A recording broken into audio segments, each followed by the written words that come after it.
Ese wari uzi ko Pasika yabayeho mbere y'uko Yesu Kristo aza mu isi? Pasika ni umunsi ukomeye cyane mu buzima bw'abakristo. Wizihizwaho izuka rya Yesu Kristo. Ariko amateka yayo atangira kera cyane, mu isezerano rya kera, igihe Abayisiraheli bari mu bucakara mu gihugu cya Misiri. Nk'uko Bibiliya bivuga mu gitabo cyo Kuva igice cyaho cya 12, Imana yategetse ko batamba umwana w'intama bagasiga amaraso ku miryango y'inzu zabo kugira ngo igihe urupfu ruranyura mu gihugu ruzabasimbukeho.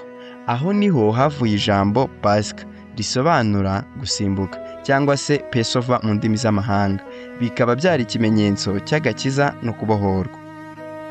Bukeye bwaho abona Yesu aza, aho ari aravuga ati, nguyu umwana w'intama w'Imana ukuraho ibyaha by'abari mu isi. Ibindi wabisanga mu gitabo cya Yohana igice cya 1:29.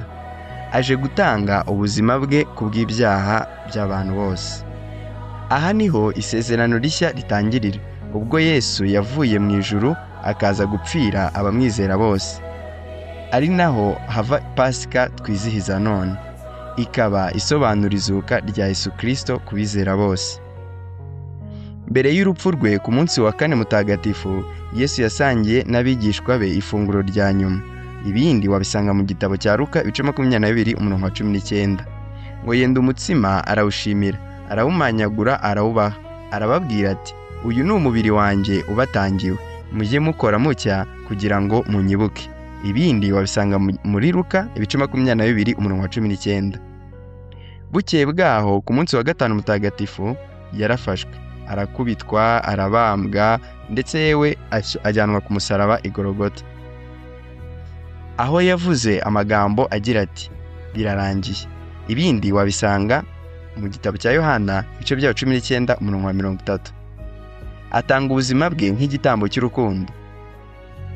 Nyuma y'iminsi 3 ku munsi wa Pasika habaye igitangaza gikomeye cyane, kuko imva yasanzwe irimo ubusa, maze Yesu Kristo azuka mu bapfuye nk'uko byanditswe muri Matayo ibice bya 28:6. Atsinda urupfu n'icyaha, aha abantu bose icyizere cy'ubuzima bushya. Uyu munsi Pasika ikomeje kwizihizwa ku isi hose nk'umunsi w'intsinzi y'ubuzima ku rupfu. Ikaba yibutsa abakristo urukundo Imana yabakunze, ikabinyuza mu gitambo cy'umwana wayo Yesu Kristo, ndetse n'intsinzi y'izuka rye. Reka nanjye mbabwire ngo Pasika nziza ku bayizera mwese.